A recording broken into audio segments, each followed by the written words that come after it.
ACCUCARE Physical Therapy and Sports Medicine in Brick, New Jersey offers a state-of-the-art facility with all the best and current treatments. With athletic trainers, massage therapists, and doctors of physical therapy, ACCUCARE has everything you need to stay healthy and perform at the highest level. Cupping, stretching, laser therapy, compression boots, and a full-body cryo chamber are just some of what you can expect at ACCUCARE. Check out their website and social media links in my bio. No prescription is needed to see them. So call them today and start feeling and performing at your best. Again, thank you to ACCUCARE for sponsoring the Shore Football Report.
Just got two things to say right now. First, I want to thank ACCUCARE. They are awesome, our great sponsor.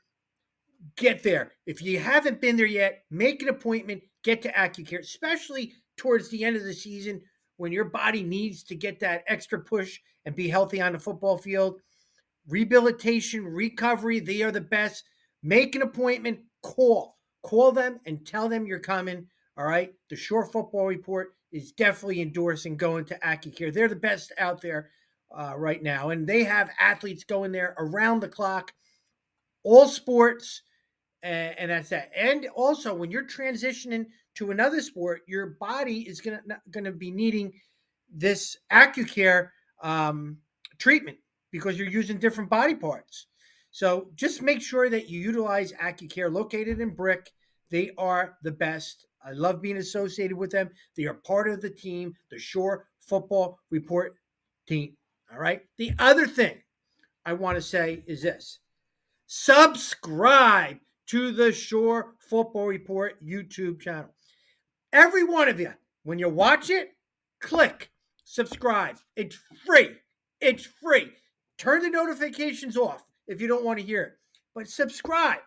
By you subscribing, says thank you. I need 1,000. I want 1,000 subscribers.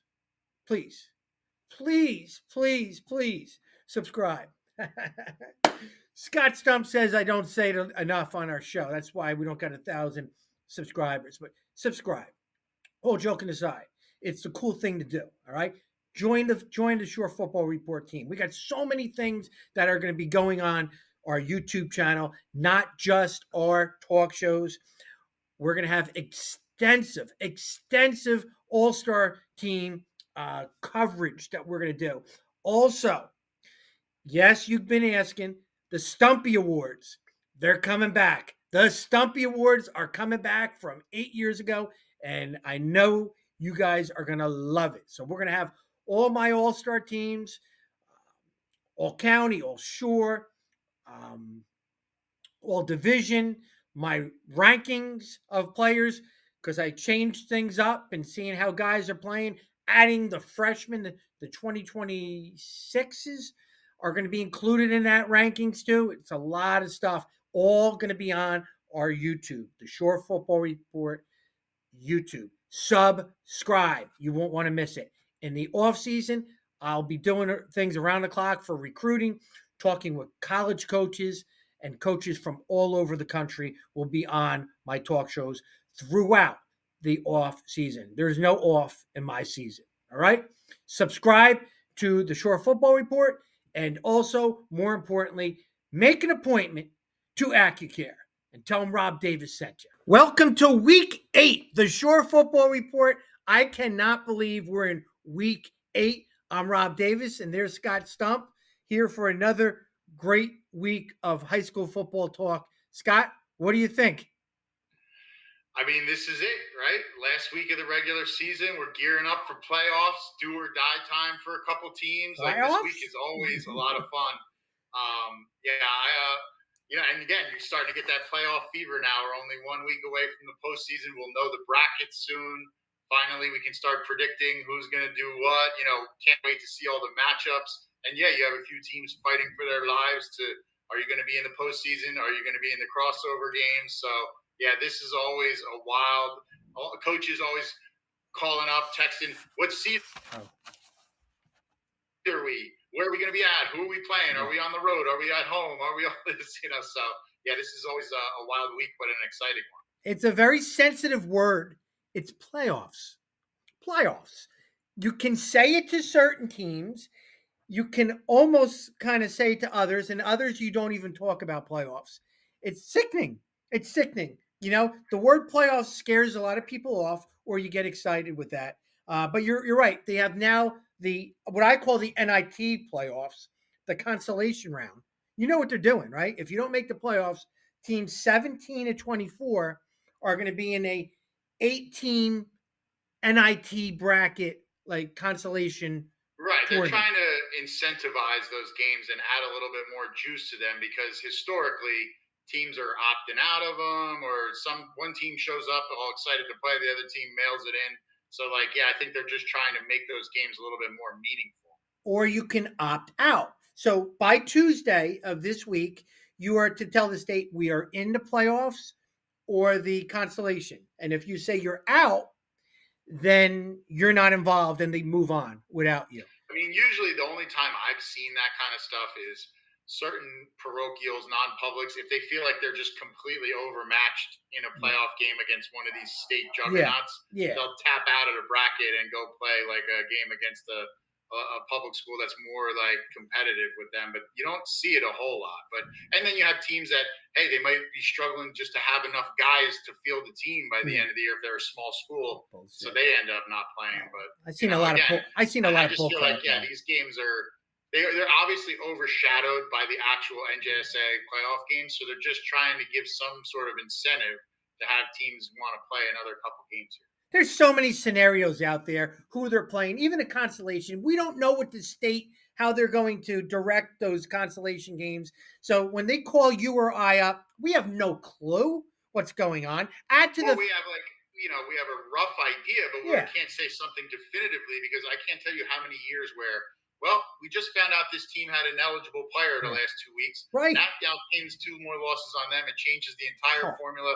This seed goes up here. You were home. Now you're on the road. You were in. You're out. So it's really tough to ever say anything is in concrete until the NJSA release. There's been times where the NJSA has released the bracket and then even revised it after they released it. Scott, add to the fact there's a thing called now an OSI. And what is the OSI? Well, to make things, I'm going to talk about that later on. But your SI is your ego thing. It's how good you are.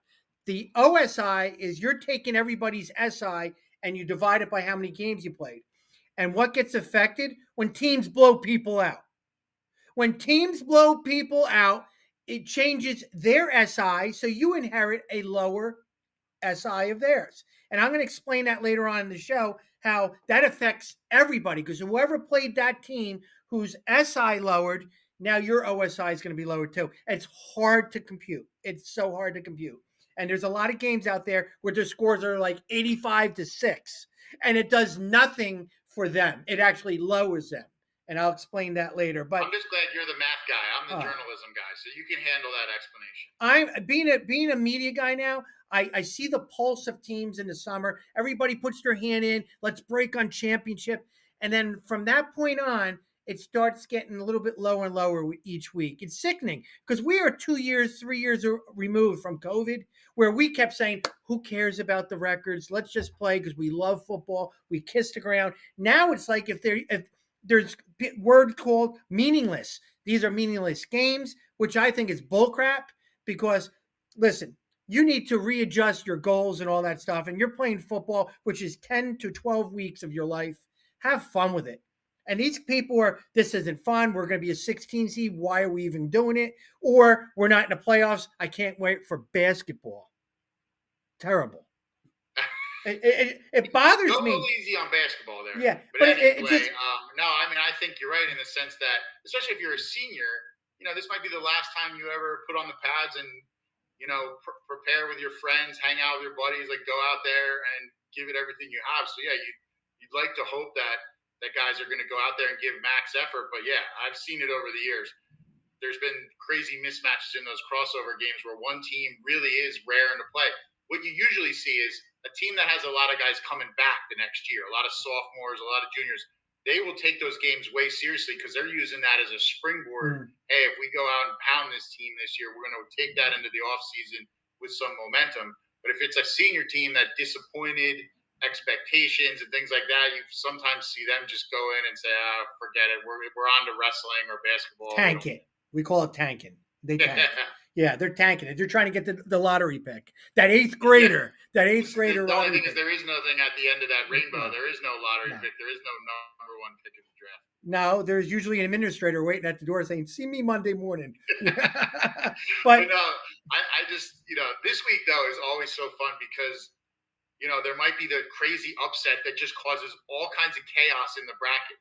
Everybody, all these coaches, they do their own projections. Right. So they have everything kind of laid out. And then it's, wait, what? That team won or they lost? Oh, God, now we got to reconfigure all of it. So I think that's what's so fun about this week.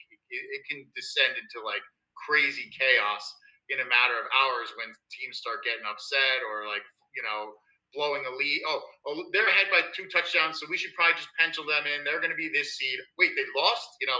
That's what's so fun about this week. We didn't make the playoffs one year, and the state put us with a team, Shabazz. Okay? All of a sudden, Barnegat, who just missed the playoffs, is playing a team in North Jersey, Shabazz. He calls me up. He's like, dude, I don't want to play you. You don't want to play us, right? I'm like, what? We had to play on a Thursday at 6 o'clock to travel to Shabazz. Somehow the game got canceled. It's crazy. But the state is trying purposely to play competitive games after your 7-8. And that's what it's all about. Well, and I think because the other thing is they shortened the regular season, right? Yeah. Because we're playing to a group champion now. Yeah. Teams used to play into November, the first weekend of November, regardless whether you made the playoffs or not. But now that's been shortened because you need that extra weekend for the extra rounds of the playoffs that you're going to have. And a lot of teams have scrapped Thanksgiving. So yeah, if you don't participate in the crossover games or anything, your season could end this weekend. Yeah, it stinks, So and the people complain. Scott, thought that like before Halloween, your football season is even done. That's like hard to fathom.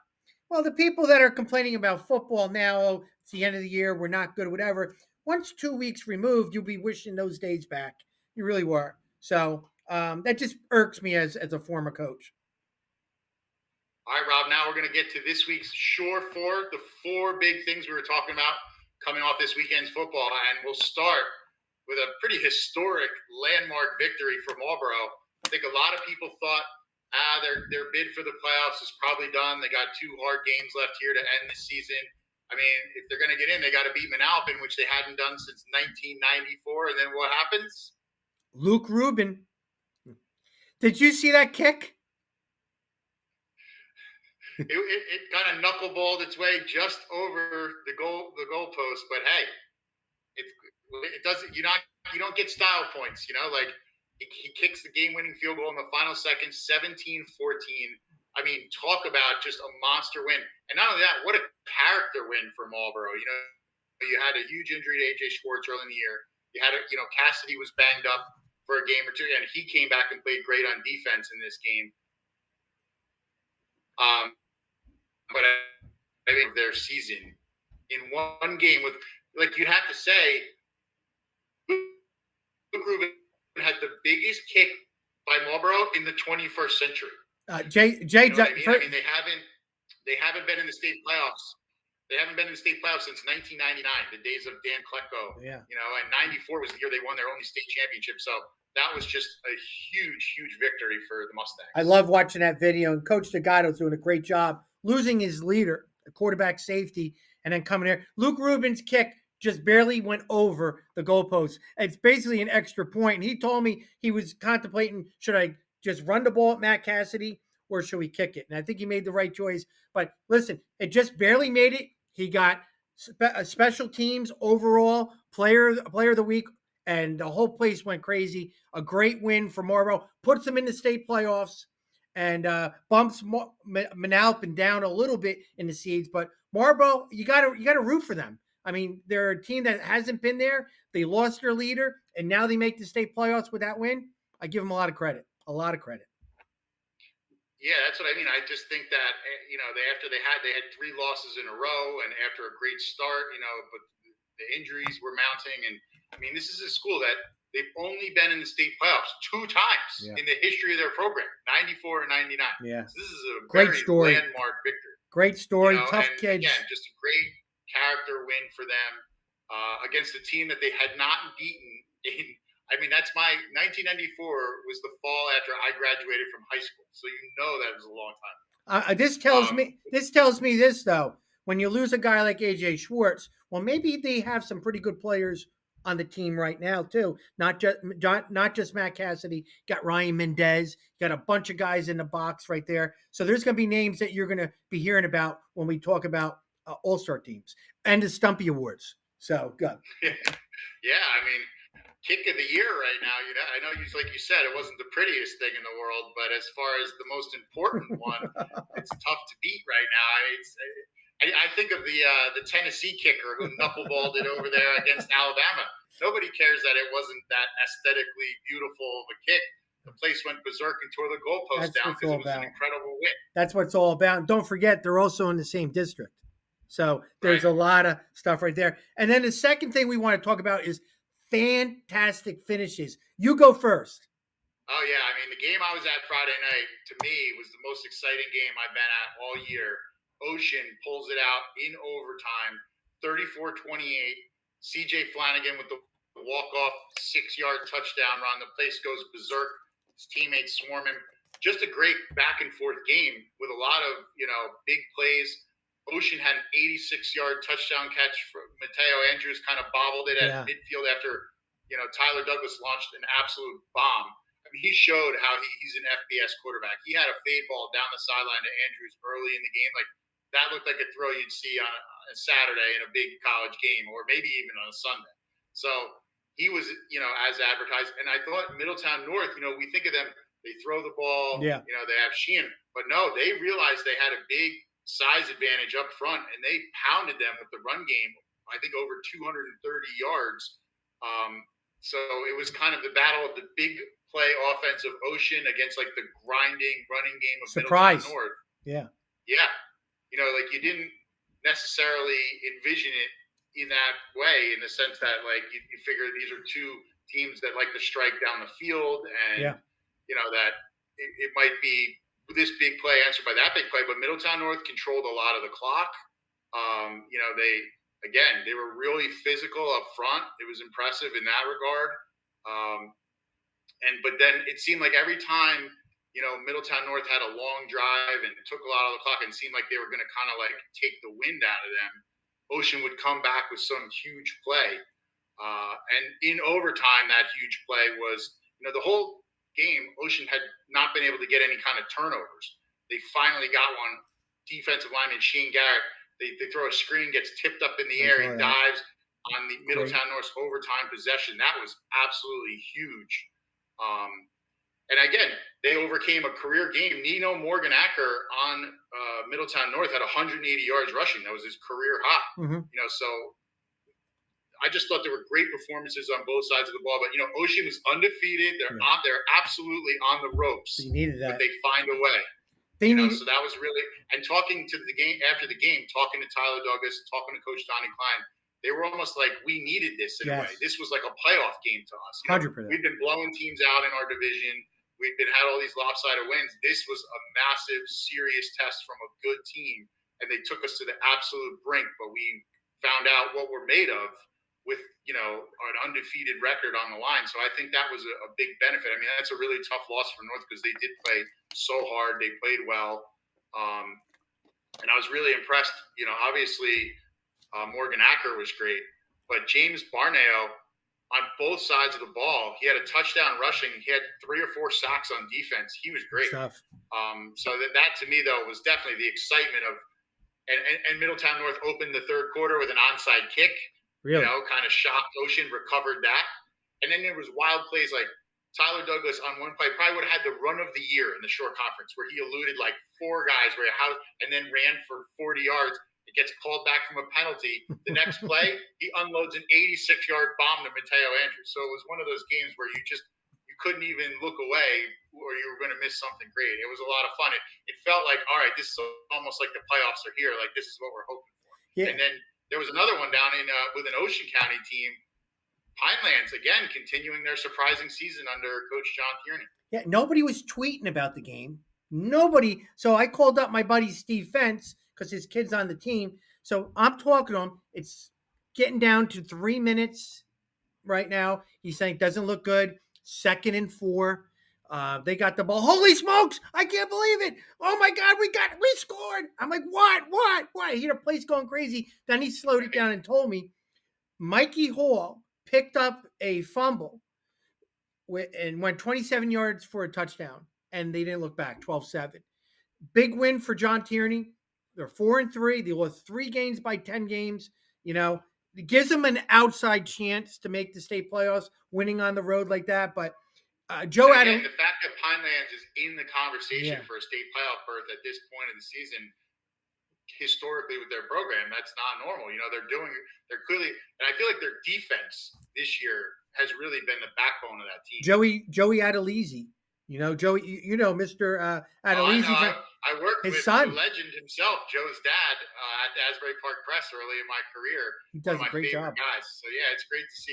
It was funny. We called him Little Joe when he was a tiny kid growing up, but you look at him now. No, he's not little. I'm proud of him. Joe's doing a great job defensively. They're rallying around the ball, but to make a scoop and score like that at the end of the game, again, it puts your defensive, practice drills, and then you do it in a game is awesome. John Tierney's 4-3. And honestly, that to me is just a huge confidence builder for Pinelands because how many excruciating games in the fourth quarter did they find themselves on the other end of plays like that? So to turn the tide and have them be the one make the game clinching play, that's a huge confidence boost for them. Big win, big win in Wildcat. Yeah, it was. Then there were some big hype games. Yeah, you were at the Southern. I was thinking when I saw that final score, I said, you know what? Who's definitely? I mean, obviously we talk about the big name teams that have a lot to play for, and their coaches have done a great job.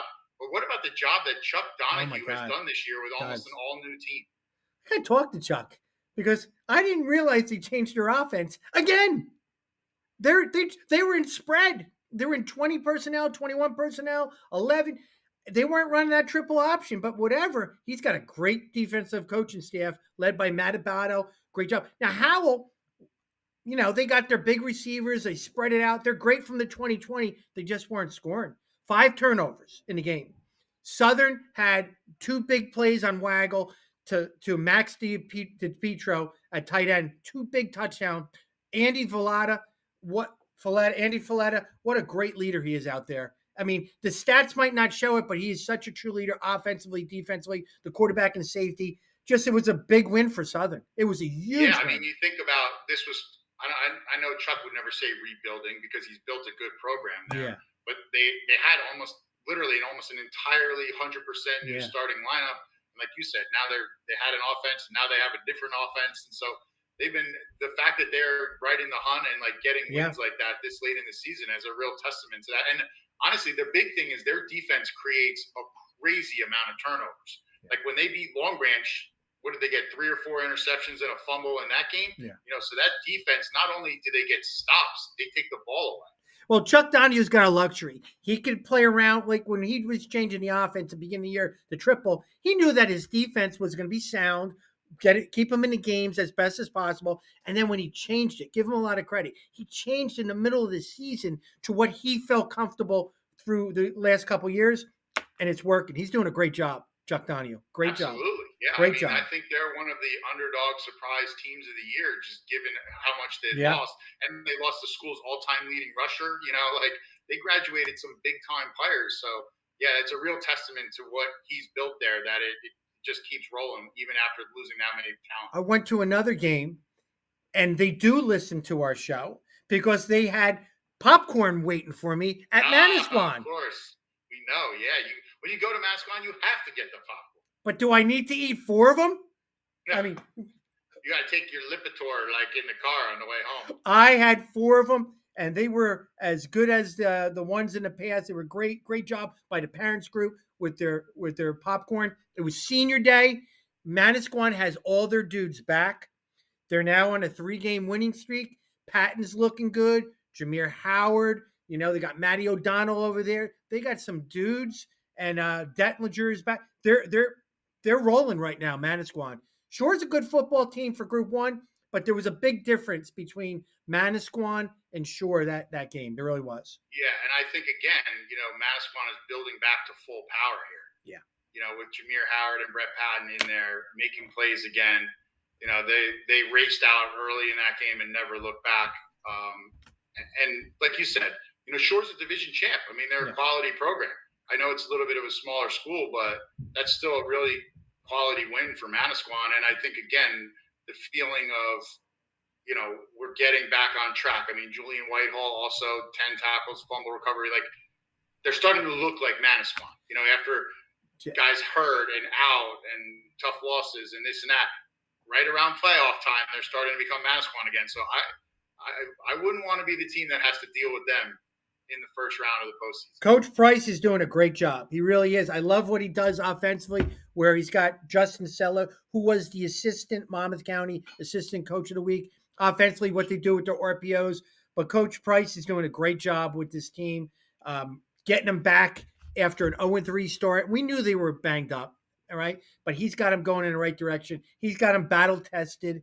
And all their losses were against quality teams, too. But they want to play them again, those guys. Manasquan looks really good. Credit to Coach Price and the staff there. They're looking really good. Big game in Ocean County featured a public school, private school. Donovan Catholic versus Jackson. Donovan Catholic won 23-0. Jackson held tough. Jackson held tough. Jackson's a tough football team. They really are. 23-0 versus Donovan Catholic. What I get out of it is Jackson's going to be a tough draw in the state playoffs.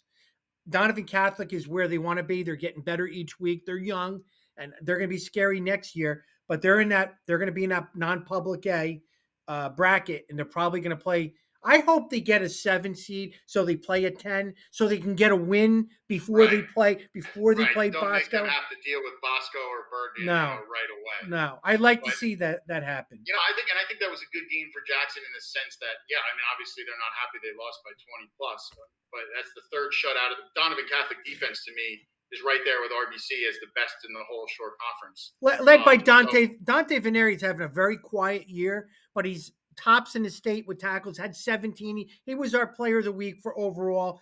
Quietly, he's, and Zaire Day. I think because they have these explosive skill players that are really good and sometimes draw some of the attention. But to me, the backbone of that team is their defense. And that defense all year, even in the RBC game, they held them down. So, to me but I think if you're Jackson, your feeling is we're probably not going to see a team better than that or a defense better than that in the state playoffs.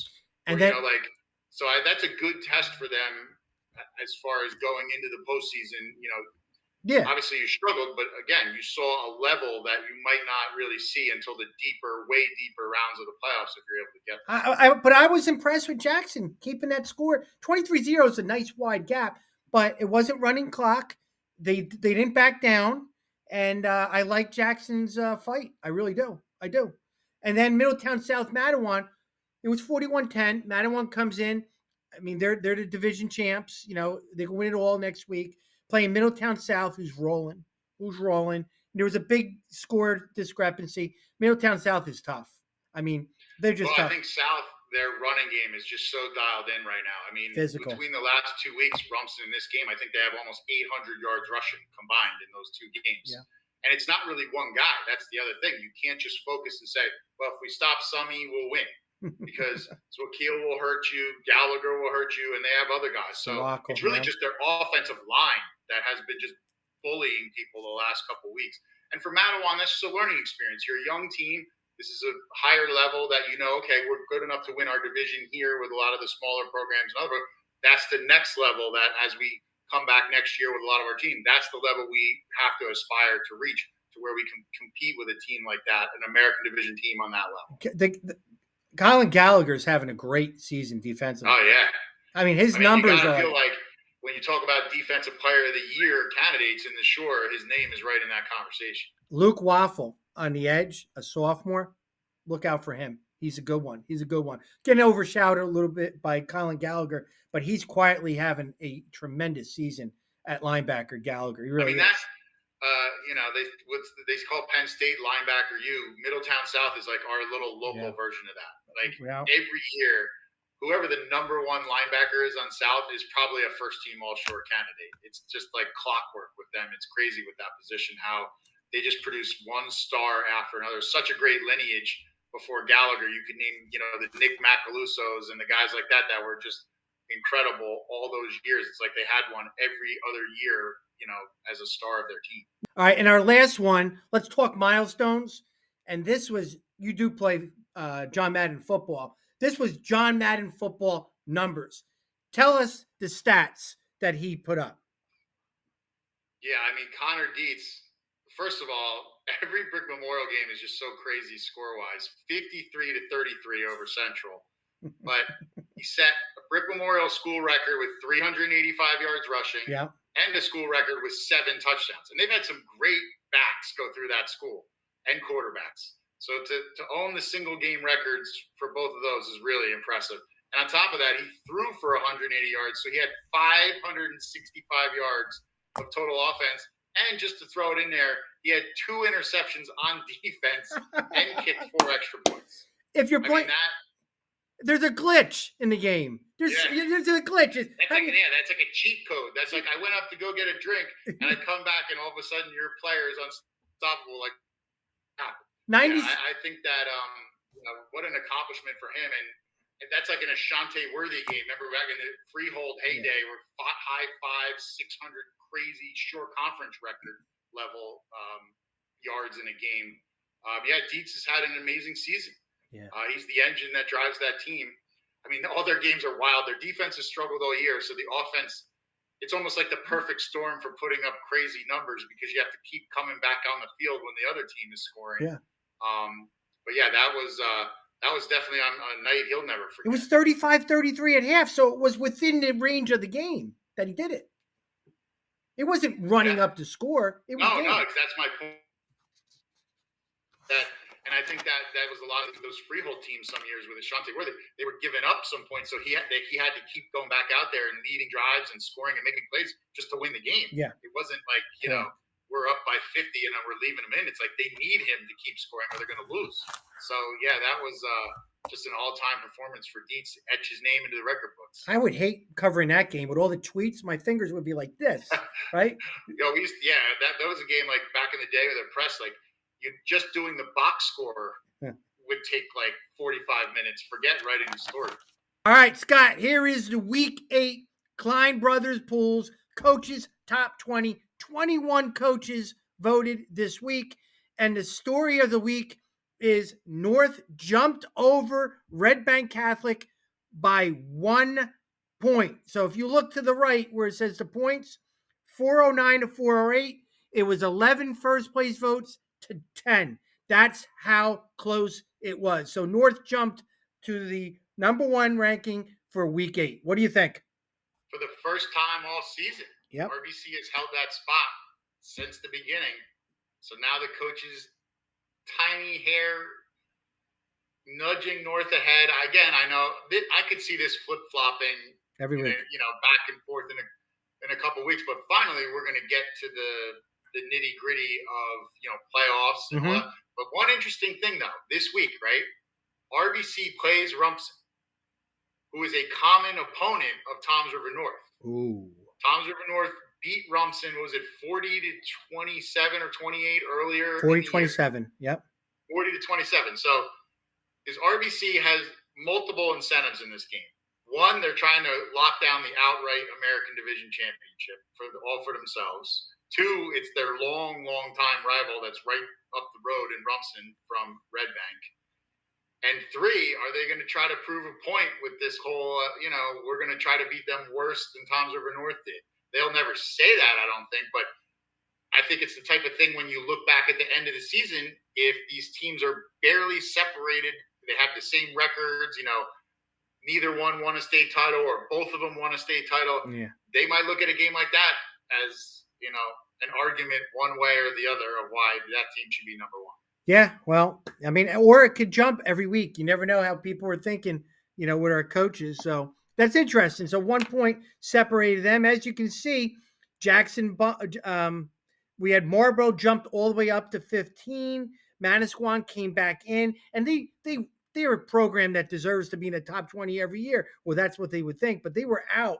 They were uncharted waters a little bit, being out of the top 20, but they're back in with that. Some teams moved up. Manalapan moved down. They're now 16. They dropped 5 spots. I think it's a nice move up there for Freehold Township, too.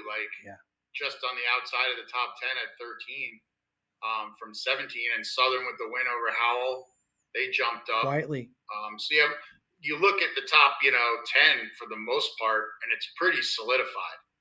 Coaches kind of see these teams, no real movement there. These are the teams that are starting to cement themselves a little bit into the top 10. So it'll be interesting to see if any of those teams outside of the top 10 can break in by the end of the season with big playoff wins or, something like that. So we'll see if this is kind of the ironclad top 10, we don't know the order it'll be in, or if any of those teams from just outside will break in.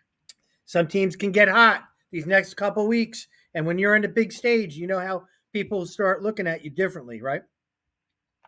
Plus, you got some games like Marlboro, Colts Neck this week. Marlboro coming off a huge, important win over Manalapan and now has a shot to really shake things up and shock some people. And you also look at, some pretty good football being played in the Freehold Regional District this year. Colts Neck having a division title season, Marlboro with their big win, Freehold Township with one of their best seasons. So pretty good year between all those rival schools. Yeah, and Havel just slipped down, so there was 4 schools right there. You're right. Good. And Manalapan still have in there. I've had, for the last couple months, I've had parents, players asking me about college recruiting, more the 2023 players. And it could be very, very confusing. You feel like things ain't going your way, whatever it is. Well, I got news for you. 2023 players, the Shore Football Report partnered up with David Schumann, NUC Sports, and we are now going to have a showcase. South Jersey Last Chance Showcase in Tinton Falls in the Capelli Sports Complex on January 8th, right there. I'm going to post in a second a flyer that we have out there, and it's for 2023 players who want to get looked at by Division 2s, Division 3s, JUCO. You're going to have a chance to do a showcase and work out in front of college coaches there watching you. So you're going to be auditioning right in front of the coach's eyes. It'll be a great way for you to get exposure. If you're going to, every head coach will get our registration. You can contact me on Instagram, DM me. I will personally give you the link. You got to go on myfootballcamps.com/South Jersey. And I'll give you the flyer in a second, but it's a great way to get exposure. Last chance showcase for South Jersey will be at Tinton Falls for you on January 8th. All right. You have any questions, contact me anytime, but it's not too late to get looked at. It really isn't. And I believe this. There is a college out there for everyone. I'm not saying you're going to be a starter, but if you want to be accepted into a program, there are guys out there that will be taking you out there. All right. I think you should utilize the Last Chance Showcase for South Jersey at Tinton Falls, January 8th. I'll be there. David Schumann and college coaches will be there. Okay, here's the flyer. South Jersey Last Chance Showcase presented by the NUC Sports and the Shore Football Report. Register at myfootballcamps.com/South Jersey. We're only taking 200 spots, and it's on January 8th of next year, 5 p.m. to 8 p.m., and only the class of 2023. So all the eyeballs will be on you guys the whole time there. It's at the Capelli Sports Complex in Tinton Falls. You have any questions, you direct message me, the Shore Football Report. All right? I want to make sure that if you want to play college football and you want more opportunities, you need to be here at the Last Chance Showcase. You will definitely get exposure to college coaches there. We're going to talk Point Boro Panther football with head football coach Brian Staub and junior running back linebacker Jake Croce and senior DN Aiden Ward. Guys, thanks for coming on the show. Thank you for having us. Thanks for having us. I'm a big fan of you, Coach, now that I'm not coaching because I don't have to compete against you. Big fan. It's a lot more nicer to be on your sideline than the other sideline playing against you. You're having a great season, Coach. We got so much to talk about. Give me 10 minutes of your time. We're going to go real quick like your offense. Sounds good. Good. Can't wait. All right, let's just get right into it because we got a lot to talk about. I want to talk last year first, and then we'll get into this year. You won the South Jersey Group 2 championship, which was a great accomplishment, Coach. And then you played in a regional bowl game, which is new to the state of New Jersey, which is Central Jersey, South Jersey. They play up, and you play at Rutgers. You lost a heartbreaker, 28-27, at Rutgers to Haddonfield. How has that success from last year helped your team this year? Yeah, I mean, it definitely carried over, and we brought back 16, 17 starters. So, a lot of those guys played in the big games, and they wanted to get back, and they wanted to defend their title. And, obviously, this being the first year with overall Group 2, we wanted to go even further. Both the loss to Haddonfield kind of set us up for the off season, and you're hearing about it almost every week. So it just keeps fueling us. But, right now we're just being where our feet are and just taking it one day, one game at a time. Guys, tell me something about the experience of what you did, winning a state championship for your town. And your town loves football. I know that for a fact. Tell me, all right, Jake, you start first. How great of an experience? Let's talk about the win, not the loss. The win. How great was it to win a chip? There's really nothing like it. Winning a state championship with your brothers you grew up with over a small town, it's just unbelievable. I don't think there's any other experience like it. Aiden? Yeah, really to add on to Jake, growing up with everybody, playing football with them for a while, even on the side, like throwing the ball on the turf. It's really a dream come true almost. Yeah, I mean, Coach, you have such a great teaching tool. You have basically your whole team back, and you were using that as a teaching thing that we want to not only get here, we want to go higher because now this year you can win to an overall state championship, which never has been done. Wouldn't that be great if you were the first team in the Shore Conference to do something like that? Oh, absolutely. And we talked about goals, in June when we had our mini camp, and that was at the top. And these guys, they knew the blueprint. The blueprint was weight room.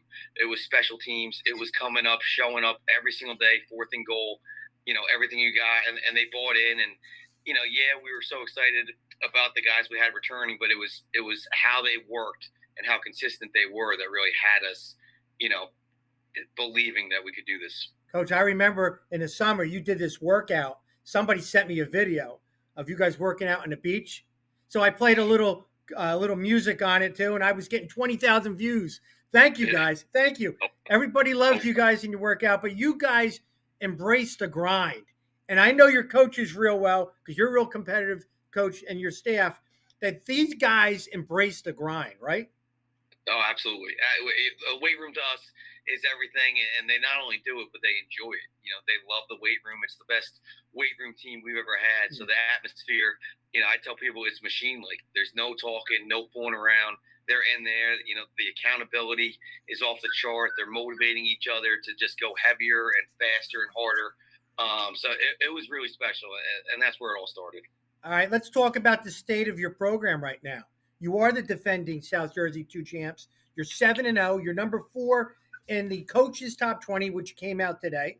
You clinched a share of the independence division at least, but I know you guys don't like sharing things, and you guys want it all. I know you do. I've seen you guys go after it. Tell me, Coach, is this where you realistically saw yourself after 7 games? Yeah, I mean, yeah, we weren't cocky at all, but we were confident because of the work that they put in on a consistent basis, and the schedule was tougher. But we were excited for that opportunity, and we just came out and competed with each other every single day, and tried to get a little bit better in every phase. And we said if we could just not get cocky, Right. all right, keep working, stay humbled, stay hungry. We thought this was possible. Now, Jake, you're having a great season, averaging 9.7 yards a carry. Everybody knows you are the main focus of that triple. But I want to hear the offensive linemen and defensive linemen that are blocking for you and making things great for you. All right. So let's hear some names. The big boys. All right. We'll start from the right. We got Cole Skinner. I heard of him. Commit. Yeah. We got Boom, Charles Davison. The right guard, center Declan Pratt. Left guard, we kind of split it between Michael Smith and Joey Mazzaro. Left tackle, we got Zach Lar, and Aiden Ward would play some tight end sets. And on the defense, we got Boom, we got Slade Samaritano, Connor Reynolds, and Ward at the D line. You got some dudes, man. I bet. Do you take them out ever after a game, or you're running up a bill as we speak, or with those linemen? They do a lot for you. I mean, you got five guys that are averaging over 10 yards a carry. They're doing something right. Yes, sir. We did buy them donuts once. Once, yeah. Aiden, we talked before you got on here. You really climbed the charts in terms of my rankings. I mean, you were like a sleeper guy, and you're not. You're an all-shore caliber kid right now. You're having a great season. My question to you was, Scott Stump and myself were on the sidelines of the Manasquan game 1. And boy, oh boy, we couldn't get over the excitement on the sidelines. While you're playing, making plays, you have the coaches high-fiving, chest bumping, slapping. The players were going crazy. Is the intensity like that even at your practices? 100%. Woo. Unbelievable. I mean, we can't make that up. It was so exciting. The fans were going crazy. The coaches, you guys coming off the field, chest bumping. There was just so much intensity on that sideline. That was something that I really loved watching. Coach, is it really like that? I know you make things competitive, but it was like a lot of passion on that sidelines. Yeah, and that's what we told the team. That's what we wanted.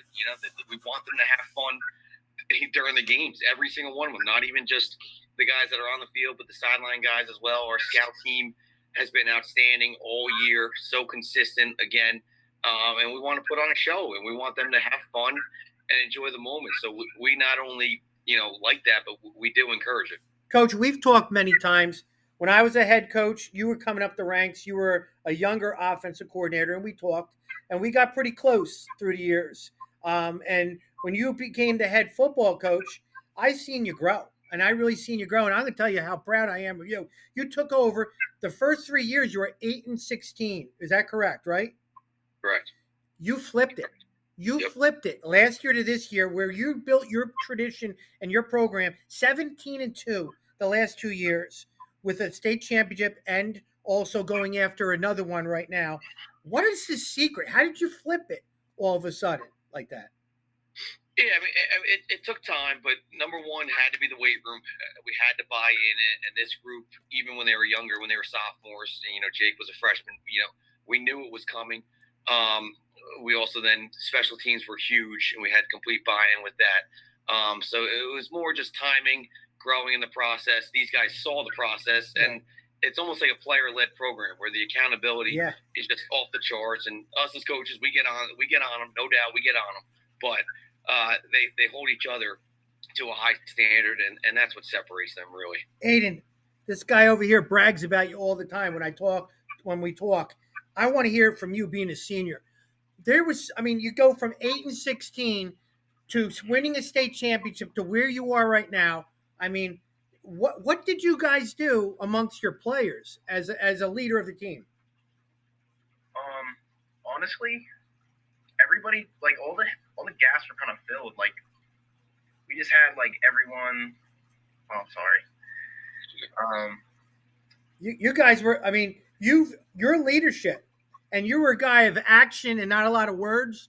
Whatever you did, kind of helped guys like Jack and Skinner. Skinner came on the radar late last year. He wasn't a guy that a lot of people knew about. So whatever you did in the weight room, was it you just came there, you did your thing, and led by example? Yeah, that's honestly what we did. Like, definitely. Yeah, I mean, Coach, they just showed up day in and day out, and I think it's because they enjoy being around each other so much. That definitely plays a part in it. The small town atmosphere of being together and riding your bikes, and then they go out to eat after, and they're just best friends on and off the field. So the atmosphere is unbelievable. Then they show up, and the efforts never do we ever have to get on them for effort or for attitude. Those are two givens, which is great from a coaching standpoint. And then you mix in talent and belief in the systems, belief in one another. And now you got a chance to do something special. And I think last year with each game, we just got more confident. Yeah. And then we kind of peaked at the right time. And next thing you know, you found yourselves in the state championship, and we played a great all-around game versus Willingboro. Jack, my question to you, I feel like you've been in a Point Boro program for years, playing as a freshman. How much did you take up? How much do you love knowing that the ball is going to always be given to you or flashed to you in this offense right here? Can you rephrase that question? How do you embrace getting the football every play? Because I tried to teach the triple at Barnegat, and the guys couldn't understand what you're putting it in my stomach, and now you're taking it out. It's hard to teach, Coach, being a fullback in Point Boro's offense, but you embraced that. You embraced that role at fullback. Do you like doing that stuff? Yeah, I feel like it's very interesting. I played it a little bit in AYF, and me and Olfan just kind of took that to the high school level, and so we've been really doing this for a long time. And great. So really, yeah, that's really. I think it's a hard offense to teach for me, being a zone guy. Coach, championship philosophy. Let's get right into it. Run game, great defense, great special teams. That's your championship teams are all about. Let's talk defense. Let's talk your defensive coordinator, Coach Shane O'Connor. All right. Yep. Tell me something. Tell me something about him. He's seeing it, and he's seeing the whole picture. He just has a great feel for what the other offense wants to do. Their top player, and he's got our guys firing on all cylinders. I think we have great team speed. We're physical. We're tough. Very. We're just getting so many hats to the football. You watch the film, and you're not even sure who makes the tackle because you just see 4, 5, 6 black or white jerseys around that ball, and we're just playing great team D. I bet you Aiden's around the football a lot. And he's definitely around the football a lot. Well, how's this, guys? 3.29, and that's not my GPA. That is the average you're giving up. How many points you're giving up this year, Coach? We always talk about your offense, 44.3 points a game, but your defense is something special. I want Aiden. Tell me something. How much do you like playing in Coach's defense, slanting, angling, disrupting the offensive lineman? How much do you love it? I love it. It's always fun when you're shooting the gap and the guard when you completely go by that guard. It's the best feeling ever. You got a clean shot on the quarterback or the running back. Because you're dominating at the line of scrimmage, defensive line wise. You really are, guys. Let's talk about other two position groups. Your O-line, defensive line. Your two O-line coaches, Coach Canary and Coach Ryan.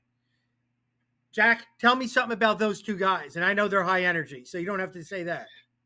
They're they kind of act like brothers. Canary is the older brother, and Coach Ryan's like the younger brother, learning from Coach Canary. And I feel like when Coach Canary gets mad, it's like kind of intimidating, and Coach Ryan's just like, what's he getting mad about? You only got 7 yards on the play? There's nothing to get mad about. Perfect.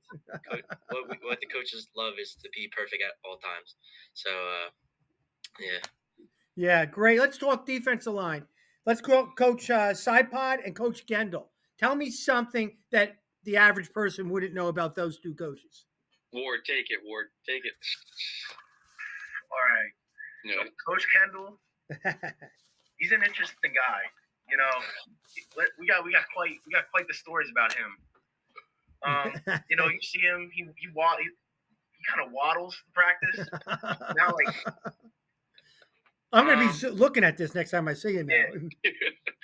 But you think he's like a really loud guy. He just minds his own business. Okay. Like, he'll come up to you, talk to you. You know, they're both very social. You know, Coach Sidepot, you know, he's a state trooper.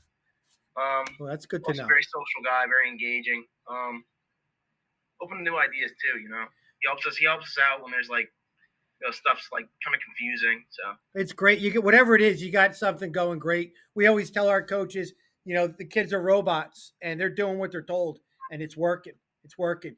All right, let's end this real quick with this. You got a big game Friday night, guys. That's why you're here. All right, it's a big game for them too. Number 7-0 Point Boro, number 4 ranked team versus number 11, 5-2 St. John Vianney. You want to win outright the Independence Division. If they win, they get a share of it. And so it's a big game for them too. You both want to do well in the state playoffs. You got a lot to look forward to. Coach, tell me something about St. John Vianney that maybe the average person wouldn't know. Yeah, I think most people know this. They have one of the best playmakers in the shore. Senior number 13, Kyle Various. Yep. You know, he's dangerous with the ball. Great open field running skills. I think their O-line has good size. They're physical. The quarterback is a big-time athlete, big-time arm. Number 7's all over the field. Linebacker, blocking punts. He's also another ball carrier. Buchanan, 44, you know, hard-nosed linebacker filler. So they got all the pieces. They have the size, well coached. So we're certainly looking forward to the challenge. It's a championship week. I mean, you look in a mirror, you both got the same philosophy. Run game, good defense, special teams. Yep. Yeah. Yeah. Guys, do you know any of the players? Because they're from all over the place. Any of the players from around your area, or do you know them from other sports? Kyle Various. I played football with him in 8th grade with an all-star team. Cool. Ryan Buchanan, he used to play with us for a couple years when we were little, and I just know Christian because of Ryan. Good. There's a lot of respect from both sides. There really is. And that's what it's all about, Coach. You want to play in a big game leading up into the state playoffs, right? Yeah. We think this comes at the perfect opportunity to get a good challenge. It's going to be a great atmosphere there, playoff-like. So, you know, for us, we're on to the playoffs. This is a playoff game, and then next week, nothing changes. This starts the playoffs to that Absolutely. Friday. It really does, Absolutely. guys. It really Can't does. wait. I'm excited, Coach. Leading up into the, you know, all off season, the state expanded their state playoffs. You get to play to a true champion. I'm really jealous. I mean, you got the team to do it too. You just got to make sure Lady Luck up top works with you. Stay healthy. Go to ACCUCARE. Remember that, to stay healthy. You got to make sure that I talk about my sponsor. But you got a lot to look forward to with that. So I'm going to be on your sidelines. Hopefully, a lot more games, because I expect you guys to be, you know, keep winning and all that stuff. So I want to thank you guys for coming on the show. 15 minutes. That's all I needed for you guys. You guys are a hot topic, man. I appreciate it. I owe you guys. We'll see you soon. All right, guys. I appreciate it. Guys, thanks a lot. Go Point Boro. All right, let's talk preview of big games week 8. And there's a couple big games this week. Yeah, I mean, you got to start with 2 big American Division clashes. Number 1, RBC, who has dropped to number 2 in our coaches poll. I'm sure that might get their attention a little bit after being number 1 all season. They're taking on their old rival, Rumson-Haven. It's a showdown of top 10 teams. This has been a huge game in the Shore Conference almost every year the last couple of years. Always the one circled by the fans. RBC can lock down the outright American Division Championship with a win here. So they have that. And again, like we mentioned earlier, if they do want to make a statement in their kind of ongoing battle with Toms River North for that number 1 ranking, this is a common opponent. The North beat Rumson earlier in the year by 2 touchdowns. So RBC might want to make a statement there. But I mean, I just think it's an interesting matchup too because of how it's not your traditional Rumson team. They throw the ball a ton. RBC hasn't seen a lot of teams like that this year. They've seen mostly running teams. I mean, how do you see this game going? Rumson's having trouble running the football, and Red Bank Catholic's very physical. You want to go into their teeth of their defense, though. They got some athletes back there too at RBC. So it's not. First of all, Red Bank Catholic is a overwhelming favorite, but don't toy with Rumson. Like I don't think RBC can say, "Well, we need to score this against this team." Rumson's a good football program. They really are, Right. and they got some weapons too that can make it, interesting. O'Toole at quarterback, Scott Venaccio and Nick Rigby at receiver are doing a really great And job. I think this will be an interesting game for me for Rigby and Venancio because of the star power at receiver on the other side. Yeah. On RBC, that with Najee Rahman and Manuel Ross, they're the attention getters. The big time players. I think maybe those Rumson guys have a little chip on their shoulder to prove, we got some good receivers on this team too. They did, yeah. It's a very interesting game. Two great programs. If Rumson, I think the real question is, and it's what every local team has tried to deal with, when RBC gets you in third and long, if they jam up your run game, are you going to be able to handle Davin Bruton and Lorenzo Portella like steaming up the middle at you in obvious passing downs to crush you? And make you get that ball out. And I think that no team really locally has been able to do that. Aiden Donahue's pretty good too off the edge. Yeah. So I mean, this is a game. It'd be an interesting, fun game to watch. But if Rumson, I also think RBC though quietly needs to.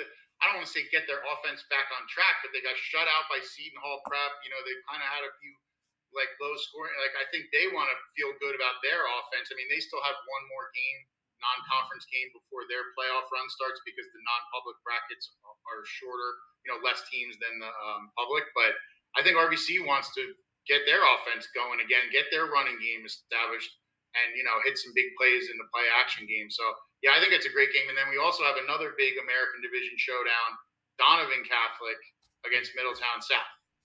How do you feel? How about the matchup of Middletown South's offensive line, which has been bulldozing people, against the ferocious defense of Donovan Catholic that just recorded their third shutout? I mean, you got star power. You got Dante Veneri at linebacker. You have Colin Gallagher at linebacker right there, and Jake Zawako can definitely have a big game at any time right there. But you're right, Donovan Catholic's defense versus the stingy, we're going to run the football down your throat type of thing. I don't think they're going to be able to run the ball like they did in the past against Donovan Catholic. So they're going to have to use their weapons on the perimeter right there. But Middletown South is a physical football team on both sides of the ball. So I'm curious if they can keep this game close like Jackson did for a long time.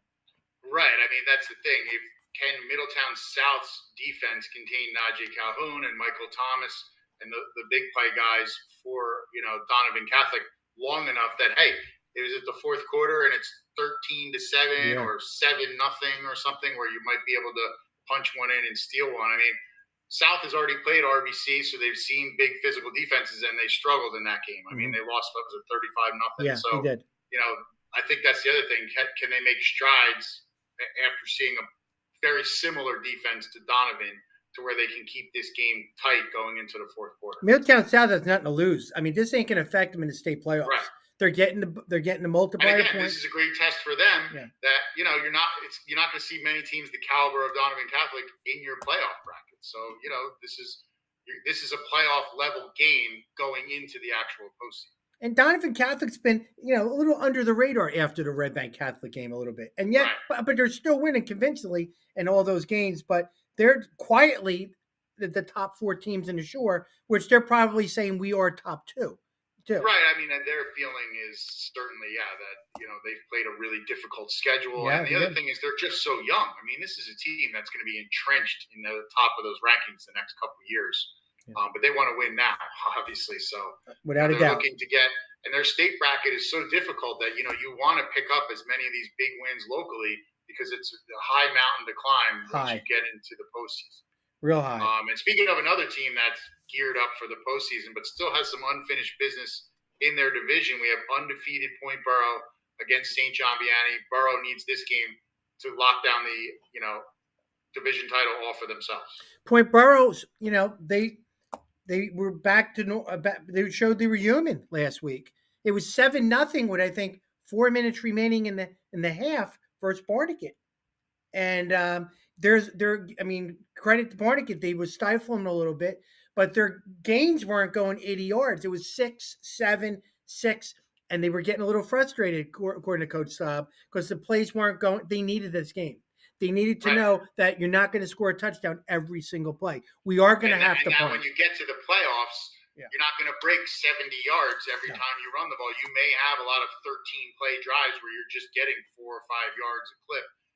I think the interesting thing about this game is Vianney, we know they can score. I mean, they had that 36-33 game with Raritan. They've had a couple other games in the 30s. Like we said, they're playing inspired football because of Aaron Van Treese and everything that happened with him. So the question to me is, will this be a 4-quarter game? Point Borough has not really played a hard fourth. No. Even the Manasquan game, that was a blowout by the fourth quarter. This will be 4 quarters. Right. Coach, so Papson's doing a great job. I think with all the stuff going on. Will Borough be tested deep into the fourth quarter where they might have to find something about themselves that they haven't been tested like that this year so far? Well, Coach Papson's done a great job this year, losing the first game. The way they did at RBC, was RBC that good? Is St. John Vianney down? And they mustered a lot of wins in between. They're in a bye week. They just coming off a loss.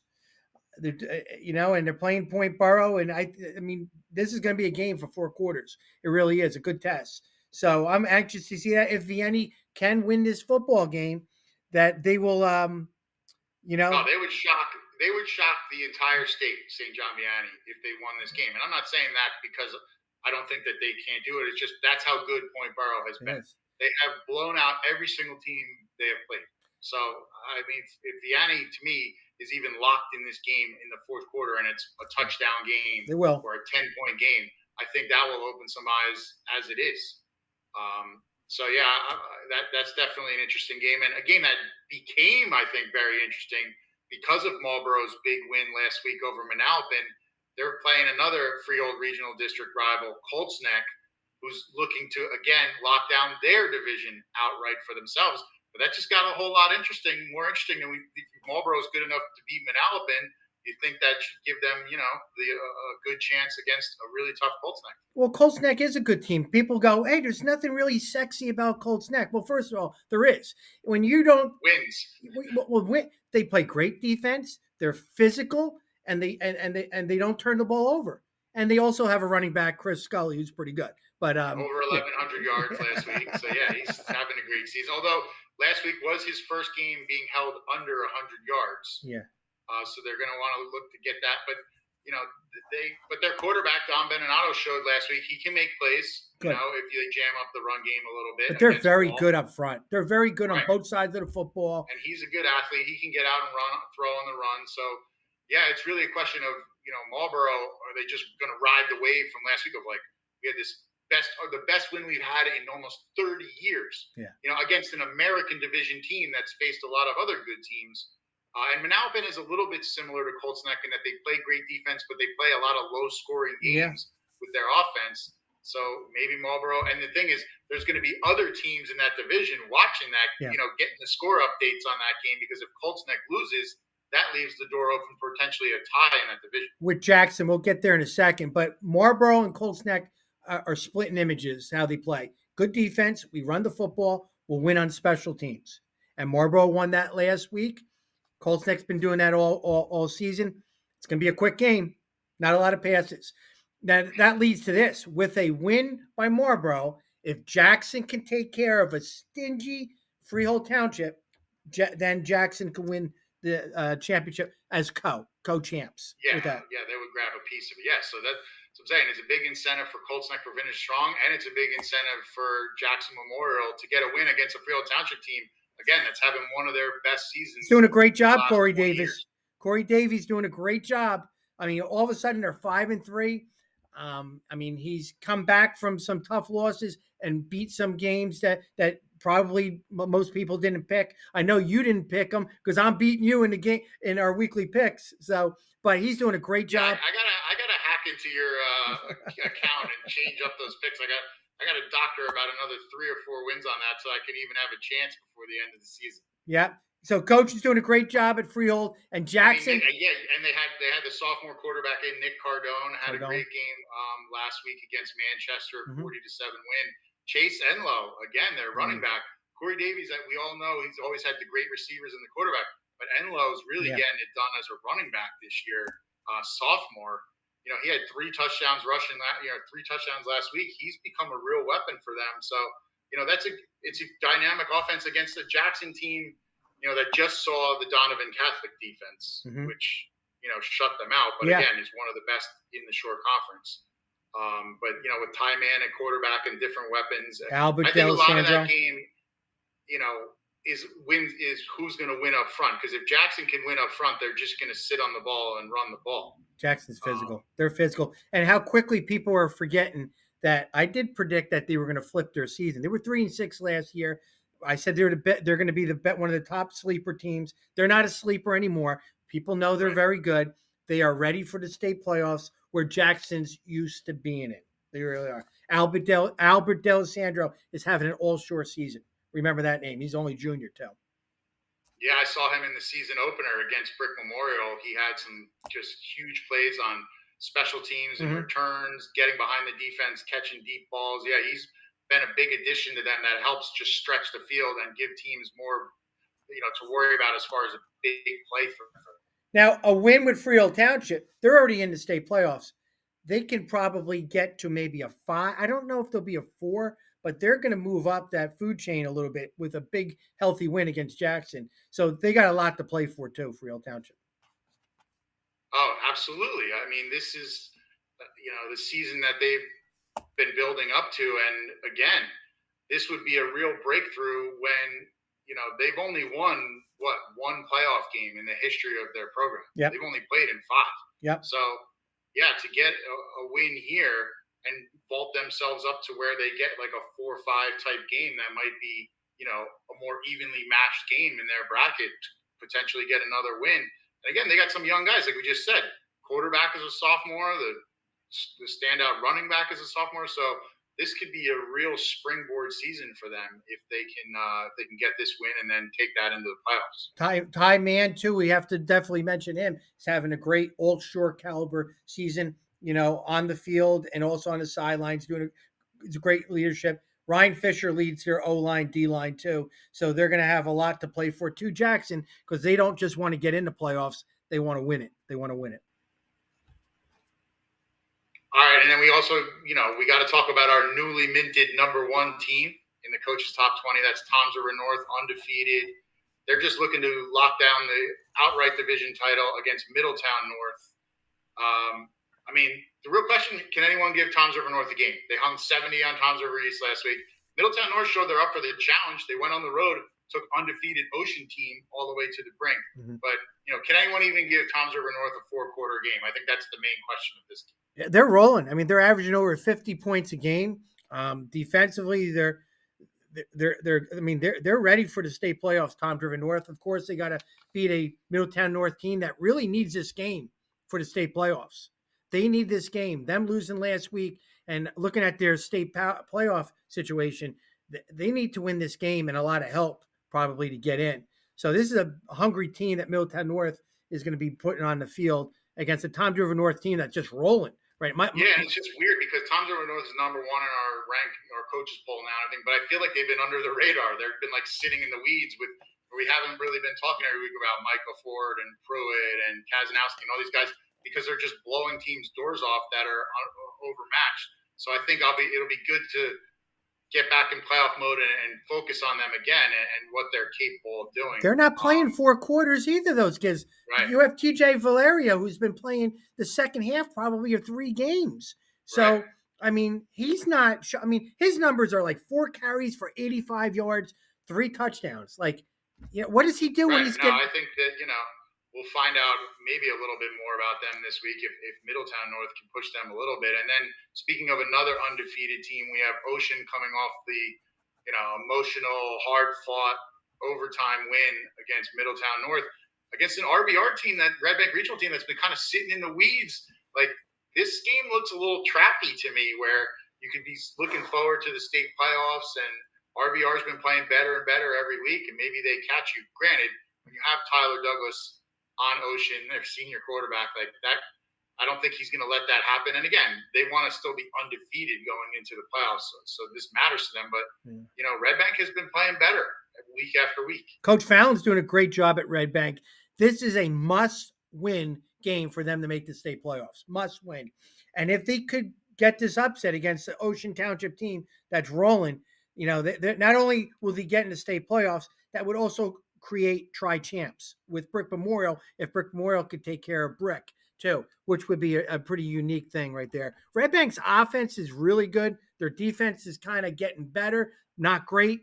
Ocean Township's a tough offense to stop. It might be a bad mismatch on that side of the ball, but I think Red Bank's going to score some points against Ocean Township. Right. I mean, Middletown North showed you can run the ball on Ocean. They were able to consistently do that. So if Red Bank can establish that, it could be a very interesting game. Yeah. And then we move on to what was long dubbed the Battle of the Border. Raritan and Homedale, two old rivals that used to play on Thanksgiving. Homedale's winless. Raritan's on their way to the postseason. I think this is just the Rockets trying to take care of business. And then down in Ocean County, we have Southern and Lacey, which is another old school matchup. And Lacey, I think, opened a few eyes with a 20-0 shutout over Brick last week. Do you know Lacey? Southern. Lacey can make the state playoffs. A lot of preseason expectations. Scott, I'm sorry. Lacey could win, get in the state playoffs with a win. We're a 2-5 record because they have a multiplier with Donovan Catholic, and them beating Brick vaulted them into a position for that because Southern will give them a lot of power points. Southern needs to win to get a higher seed in the state playoffs, and that's what they're looking for. So this is a big game for both teams. That game by Lacey last week increased the stakes of this game by a lot. Yep, for both teams. Yep, good. Raritan, I just want to throw two cents into one of the most what's the word I'm looking for? Unsung heroes, is Danny Calicari. The kid has scored touchdowns on kick returns, on rushing, receiving. He does it all, the guy, Danny. And he's battled ankle injuries early in the season, is just kind of rounding back and forth. So to still do all that while kind of gutting through it, he's definitely a key cog in that offense. I mean, we know Kieran Falzone is the workhorse back, and he's been one of the best in the shore this year, but Calicari is a crucial piece of that team. And now you talk about a Manalapan team coming off another heartbreaker. That team every single week plays into the fourth quarter. Every one of their games seems like it hangs in the balance in the last 3 minutes of the game. They had the tough loss to Marlboro on the last second field goal. Now they play a Wall team that it's hard to believe could fall to 0-7, still with Manasquan to play on Thanksgiving with a loss in this game. But, I mean, they're staring at it. What about this matchup? I don't know who they get in the consolation game, but them staring at a potentially winless season. Scott, this game has been talked about all summer. You have Eddie Guerreri, who coached at Manalapan, is playing now Manalapan in this game right here. So all the coaches have coached with each other, have a lot of respect for each other. Their helmets, the M and W is identical. You just flip it, right? If you look at their helmets, they have the same type of helmets too, except the M and W are different. You just flip it over. It's a Manalapan, flip it over. It's a Wall. So there's going to be a lot of mutual respect on that football field. Eddie Guerreri is going to get Wall back without a doubt. Without a doubt.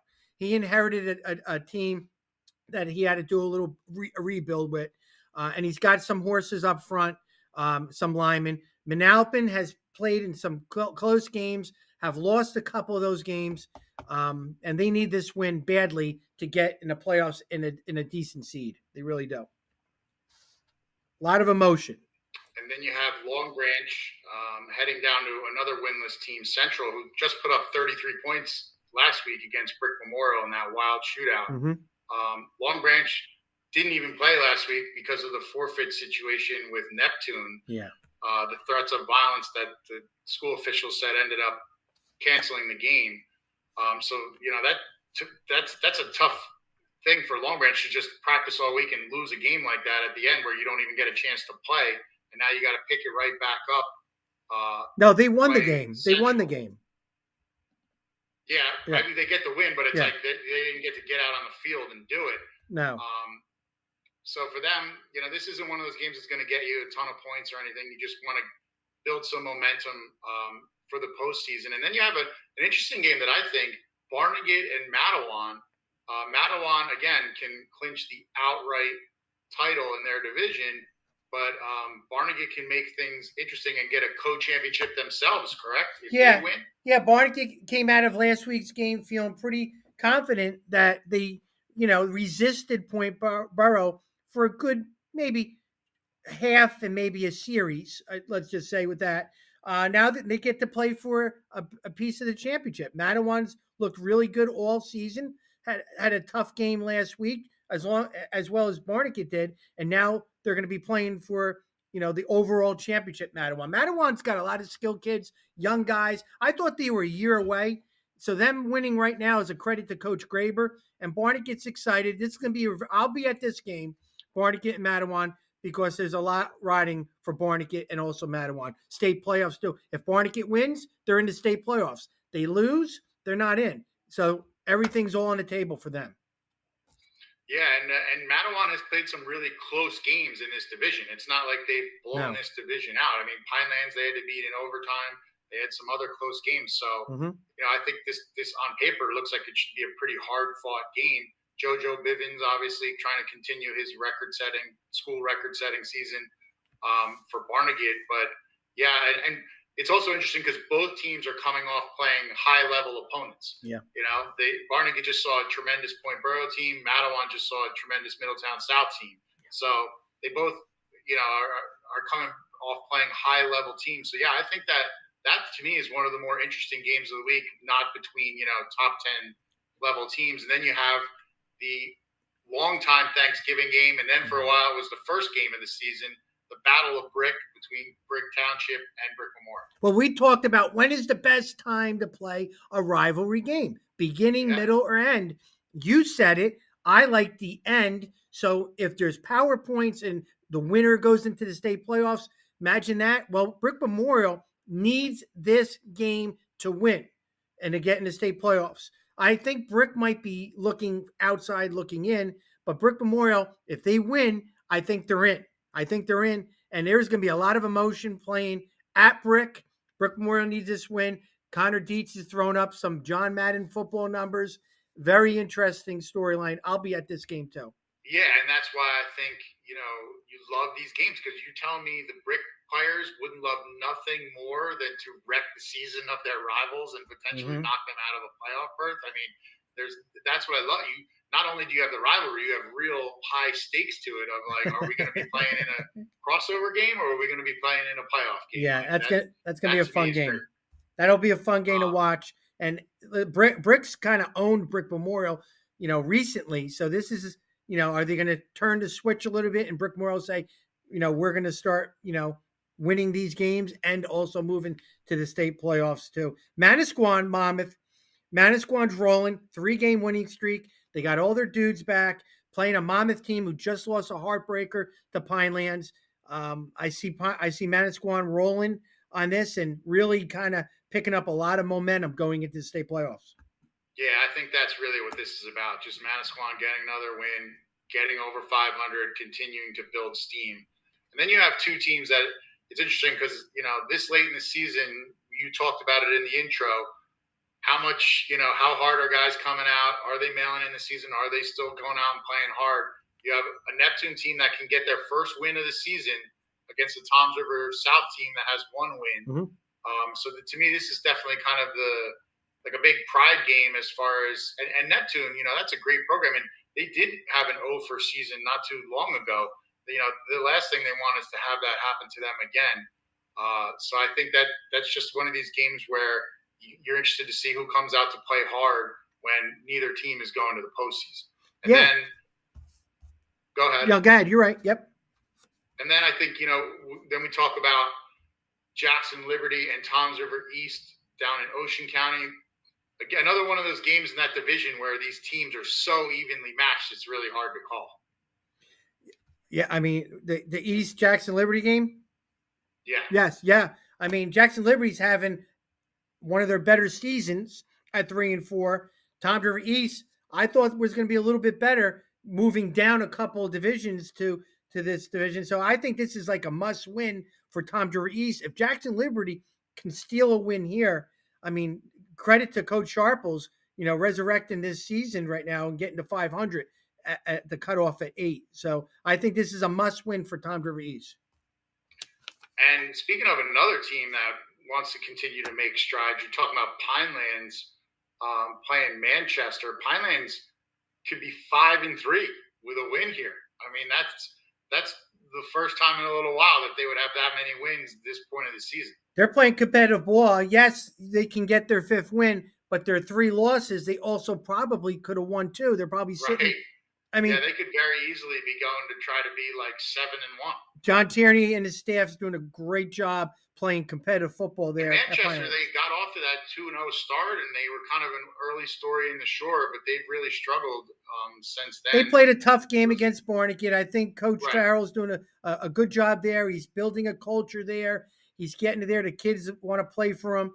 So, I mean, they're not going to lay down. They're not going to lay down. So that's all you could ask for a football program right there. But that's going to be a close game. Pinelands and Manchester's always a tight game. Within a touchdown or so, that game always. I think maybe one of the most intriguing games outside of, again, the top 10 spotlight, Asbury Park playing Shore. Mm-hmm. Asbury Park just hung 53 points on Lakewood last week. Oh, God, yeah. These two teams, old rivals. And again, like we talked about with a bunch of other teams, Shore Regional needs this game to lock down the division title all for themselves. But Asbury Park is such a wild card. They'll show up and they can score. They're a dangerous team. Could you imagine Asbury Park winning and claiming a share for the title, and then they're told, well, you still didn't play Keensburg yet, and they have to play them? I know. Yeah, that that certainly could come into play. I don't know how they'll be playing in the middle of December in a snowstorm to settle it. No, they'll play Tuesday at 6:00 or something like that one week. But Asbury Park is dangerous when they're all there. We know that. Shore is a football program that's been pretty successful against Asbury Park through the years. These games come down to the big play explosion of Asbury being able to hit you with the 60-yard TD. Yep. Compared to Shore winning up front on the offensive grinding line, it out, grinding you to dust. Grinding it out, yeah. Howell 3-4 playing Boro 0-7 in an in-district rivalry game. There'll be a lot of emotions with that. Howell came off a tough, heartbreaking loss in their eyes because it was a big game riding on that Southern Regional game. They're 3-4. I do believe they'll come out smoking and win the football game here. But Howell's a good football team. Just came short a couple times at a couple games this year. Right, and then you have Point Beach and Lakewood again, pair of 2-win teams, fairly even teams. This is again just a late in the season morale booster. Get that other win, try to start building towards next year. Get a little momentum maybe for your crossover games and things like that, and see how it goes. Well, you win this game and you win your 2 consolation games, you're 500. So there is a lot to play for that. And Kip Academy, I don't know who they are, but I know they got the attention of everybody in the Shore. I'm about to say that I feel like every small school in the Shore has definitely been calling them, trying to get a game with them. Take it down, pass it around, Keensburg. Hey, it's trying to get that first victory, right? I mean, that's what really this is you're trying to get that win. I mean, if I remember correctly, right, it's Point Beach that played them already and beat them in a lopsided game. I mean, their phone's ringing off the hook with short conference games, I mean, Kip Academy, I'd love to see Keensburg, get a win. And you know what? Hey, Keensburg fought really hard last week in the Bayshore showdown with their old rival, Keyport, went into the fourth quarter. And it was 13-7. So it's I do feel like we need to put. This is the week they break through. I think maybe next year we need to put Kip Academy on our, our show. Since they're here playing a lot of games. An in-depth preview of them, considering they're going to play half their games against the Shore. And then Keyport 5-2 playing 0-7. One of my former coaches, who's the head coach there, love him to death. Steve Fentz at New Egypt. New Egypt's down. They're down, and they're a very young football team having struggles both offensively, defensively. Keyport's 5-2. I think it's a 4-game winning streak they're on, and they're rolling right now. Credit to Coach Glesman. Also credit to Treadwell, Nazir Treadwell. Yeah, Nazir Treadwell. Yeah, one of the more underrated backs in the short. Underrated. Keyport's whole MO, which may serve them really well in the playoffs, they come back in the fourth quarter. I think part of it is because the first 3 quarters they're not playing their best football, but that team's got a lot of heart. They've won 3 or 4 games where they were trailing or tied in the fourth quarter this year, so they know how to close. So that should serve them well. Ryan Burns, Kevin Fitzgerald up front are doing a great job, owning the line of scrimmage.